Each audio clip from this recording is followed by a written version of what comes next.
সকাল বন্ধুরা, কেমন আছো সবাই? আশা করি সবাই ভালো আছো ও সুস্থ আছো। তোমাদের আশীর্বাদে আমিও ভালো আছি। তো দীপান্বিতাস ব্লগে তোমাদের সবাইকে স্বাগত জানাই। এখন ঘড়িতে বাজে 8টা, সকাল 8টা থেকে তোমাদেরকে সাথে নিয়ে আমি আমার ব্লগটা শুরু করলাম। তো বাইরের কাজ সেরে ফ্রেশ হয়ে ঘরে চলে এসেছি। এবার ঘরের বাকি কাজগুলি সেরে নিচ্ছি। প্রথমে বিছনাটা গুছিয়ে নিচ্ছি। ঘরে দেখবা বিছনা গোছানো থাকলে ঘরটা পরিষ্কার পরিষ্কার বলে মনে হয়, আর বিছনা অগোছালো থাকলে মনে হয় যেন কেমন একটা লাগে আর কি। তো বিছনাটা আমার গোছানো প্রায় হয়ে গেছে। এবার ঘরটা পরিষ্কার করে ঝাড় দিয়ে নেবো।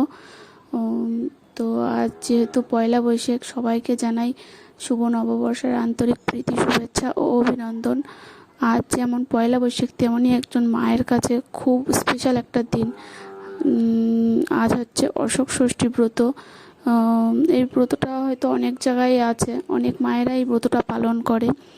এই অশোক ষষ্ঠী ব্রতটা হচ্ছে সন্তানের মঙ্গল কামনার্থে এই ব্রতটা পালন করে সব মায়েরা। তো আমিও এই ব্রতটা পালন করি।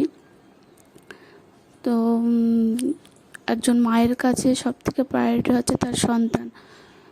সেই কারণেই সন্তানের মঙ্গল কামনার্থে মায়েরা সব কিছু করতে পারে। তো দেখো, আমার ঘর ঝাড়তে হয়ে গেছে। এবার রান্নাঘরে চলে এসেছি। এবার একটু চা করে নেবো, সবাইকে চাটা দিয়ে তারপরে আমি স্নানে যাব। যেহেতু এই ব্রতের নিয়ম সকালবেলা স্নান করে ভিজে কাপড়ে সূর্যের সামনে দাঁড়িয়ে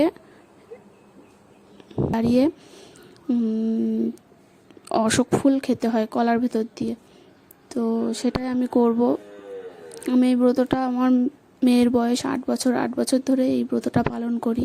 আমার বাবার বাড়ি এই ব্রতটা ছিল না, কিন্তু যেহেতু শ্বশুর বাড়িতে এই ব্রতটা আছে তো অবশ্যই পালন করা উচিত। তো সেই কারণে আমি এই ব্রতটা পালন করি। তো স্নান করা হয়ে গেছে আমার। দেখো, অশোক ফুল যেটা বলেছিলাম, অশোক ফুল খেতে হয় কলার মধ্যে দিয়ে, অশোক ফুল খেতে হয়।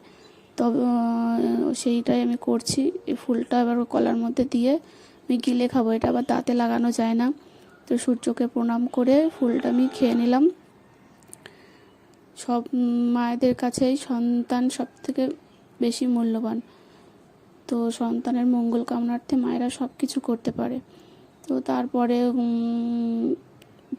ভিজা কাপড় ছেড়ে ঘরে এসে পুজোটা দিয়ে নিচ্ছি।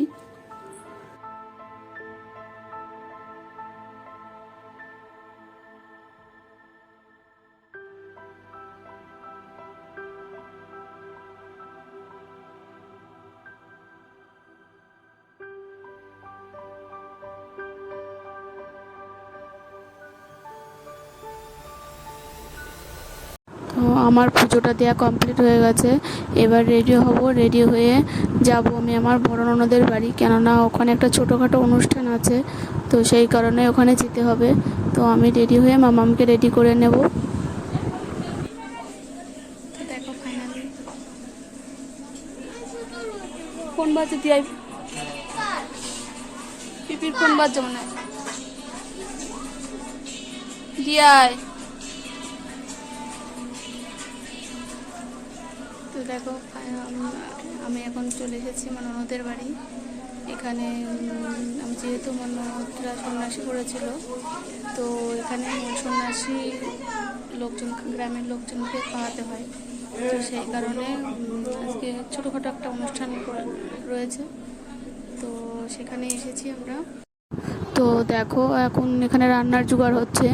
যেহেতু সব মহিলারাই অশোক ষষ্ঠী ব্রত পালন করে, সেই কারণে এই আজকের দিনে অন্য ভাত খাওয়া যায় না। তো রুটি, লুচি, সুজি যে যেমন পারে সে তেমন খায়। তো এখানে লুচি, সুজি, ঘুগনি এইসব করা হচ্ছে। আর গ্রামের আর বাকি যেসব মানুষ আছে তাদের জন্য আলাদা রান্না হচ্ছে।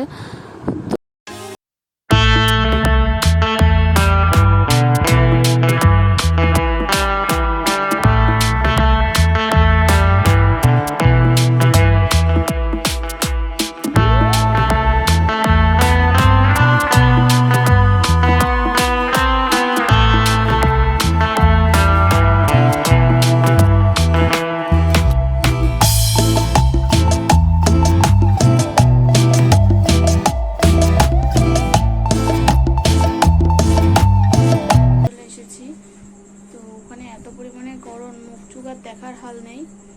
প্রচণ্ড গরম লাগছিল। তো এই বাড়ি আসলাম, এবার ফ্রেশ হয়ে নেব। তো আজকের মতো ভিডিওটা এই পর্যন্তই, আবার দেখা হবে নেক্সট ভিডিওতে। সবাইকে গুড নাইট। ভিডিওটা ভালো লাগলে like, comment, share and subscribe করতে ভুলো না। আজকের মতো টাটা।